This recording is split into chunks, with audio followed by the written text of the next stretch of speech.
সতীৰ্থসকল বিশেষভাৱে আপোনালোকে স্ক্ৰীনত যেহেতু প্ৰত্যক্ষ কৰিছে মই আজি উপস্থিত আছোঁ দেগাঁও পুলিকৰণী শ্ৰী দীপক বৰাঘত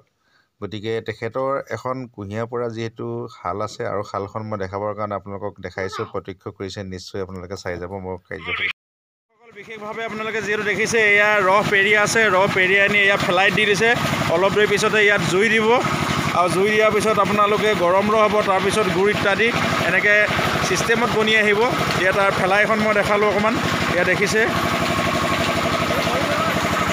কুঁহিয়াৰ পেৰি পেৰি ডাবৰি বুলি কয় কুঁহিয়াৰ ডাবৰি গতিকে কুঁহিয়াৰ খেতি বিশেষভাৱে আজিকালি প্ৰায় কমি গৈছে কিন্তু হ'লেও কিছু জেগাত এই কৰৈনীত কুঁহিয়াৰ খেতি যথেষ্ট আছে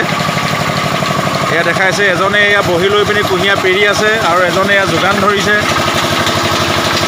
এই দীপক বৰা বুলি মই মোৰ বন্ধু হয় মই তেখেতৰ ঘৰত আজি আহিলোঁ দেখিছে নিশ্চয়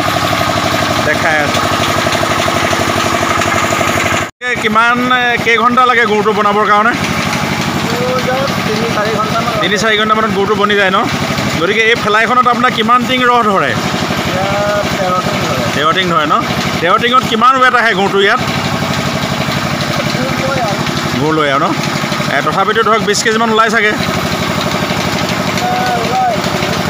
40-50 গতিকে মই বিশেষভাৱে এখেতে কাম কৰি থকাৰ কাৰণে অকণমান সময় ল'লোঁ আৰু এখেতৰ প্ৰতি সুস্বাস্থ্য কামনা কৰিলোঁ এখেতে টিং হিচাপে ইয়াত ঢালি আছে দেখিলে এয়া মই দেখাইছোঁ এয়া দেখিছে ৰস ঢালি দিলে ফ্লাইট অলপ দেৰি পিছতে এতিয়া জুই দিব গুড় বনিব বন্ধুসকলে ইয়াত দেখিছে কুঁহিয়াৰ ৰস এখেতে দিছে ইয়াত কুঁহিয়াৰ ৰস আমি এতিয়া কুঁহিয়াৰ ৰস খাম আমি যিহেতু কুঁহিয়াৰ পৰা জেগাত আহিলোঁ এতিয়া ইয়াত কুঁহিয়াৰ ৰস খাইছোঁ দেই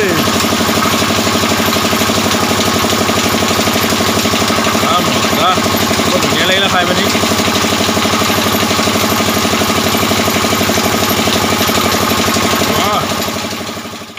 মোৰ বন্ধু আৰু সতীৰ্থসকল বিশেষভাৱে আপোনালোকে স্ক্ৰীনত দেখিলে নিশ্চয় কুঁহিয়াৰ ৰসৰ পৰা কেনেকৈ গুড় তৈয়াৰ কৰা হয় গতিকে আজি মই উপস্থিত আছিলোঁ পুলিকৰণী দীপক বৰা ঘৰত গতিকে তেখেতৰ যিখিনি মেচিনৰ দ্বাৰা দি কুঁহিয়াৰ পেৰিলে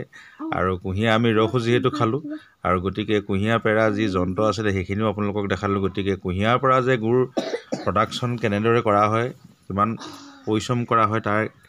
এক পদ্ধতি আপোনালোকক কাৰ্যসূচীভাগে আজি দেখালোঁ বিশেষভাৱে মই ইমানতে ভিডিঅ'টো আজি যিহেতু সামৰিব লাগিব গতিকে এইবোৰ বিশেষ দেৰি মই যিহেতু নকৰোঁ আৰু সকলোলৈকে ধন্যবাদ জনাই আজি মোৰ কাৰ্যসূচী ইমানতে সমাপ্ত কৰিলোঁ ধন্যবাদ